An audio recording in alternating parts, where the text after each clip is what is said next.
friends, it's the Stitchess, and today we're going to talk about trends. So there are 3 stages that every trend goes through, and understanding how they work can help you spot a trend early on and kind of understand how the life of that trend is going to play out. When I was in college, my professor used like different types of Greek and Roman columns to identify the different stages, but I honestly don't remember any of that terminology, so we're gonna call things what they are.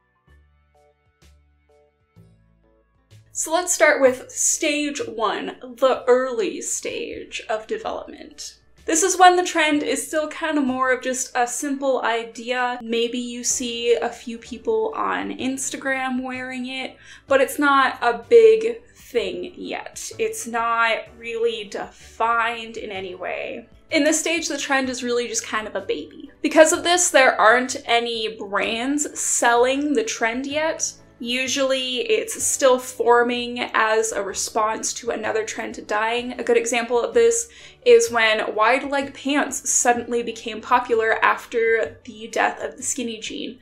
And usually this would start in smaller pockets of people buying wide leg pants from thrift stores and modeling them online, and then occasionally it kind of caught on and now they're at Forever 21.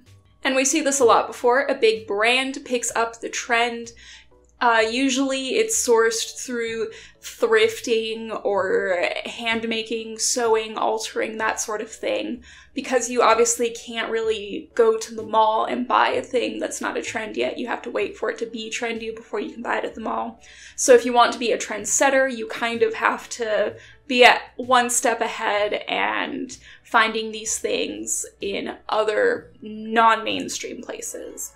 And this is a big part of why fashion seems to be cyclical. A few years ago, there was a big 60s revival. Right now, there's a big 80s revival. And think about it, what decades are the clothing from that you're finding in thrift stores? Fashionable people are usually wearing clothing from a lot of previous decades. There's a lot of vintage in fashionable wardrobes because they know that eventually that thing's just going to become popular again. And do you want to wear a revival of a trend, or do you want to wear the pure classic trend? And that's the next stage, is classic. This is when the trend becomes sort of a defined style. You're able to point at it and say, this is a style that many people are wearing right now. The trend becomes refined. There's sort of like almost some rules applied to it, like it needs to have this particular shape or be this particular quality material or this type of pattern sort of thing. And this is usually when brands start to pick it up and carry it. This is usually the point where most mainstream audiences start to recognize it and maybe start participating in it. It's usually also the most wearable stage of the trend. And by wearable, I mean you can put it on and nobody's gonna gawk at you at the grocery store. We figured out how to make it both comfortable and pleasing to the eye at this stage. In this stage, you might also see the trend on certain classy celebrities. This is like that golden sweet spot of the trend where people looking back on it, when they reminisce about the trend, they'll think of this stage. They won't think of the earlier messy part, and they won't really think of the next part, which is kind of when it starts to die, and that is the extreme phase of the trend. And I call it extreme because this is when the trend starts to become overused and it starts to be pushed to its limits as far as it possibly can. It's often pushed so far from its source that if you look at the early stage and the extreme stage side by side, they kind of don't even look like they're trying to be the same thing. The trend becomes less and less wearable because it's literally anywhere. And if you want to stand out from the crowd, you have to push it to a further extreme in order to be recognized. The trend has to be bigger, it has to be flashier, it has to be, more and more extreme to the point where eventually the public loses interest and gets bored of it. The public decides, you know what?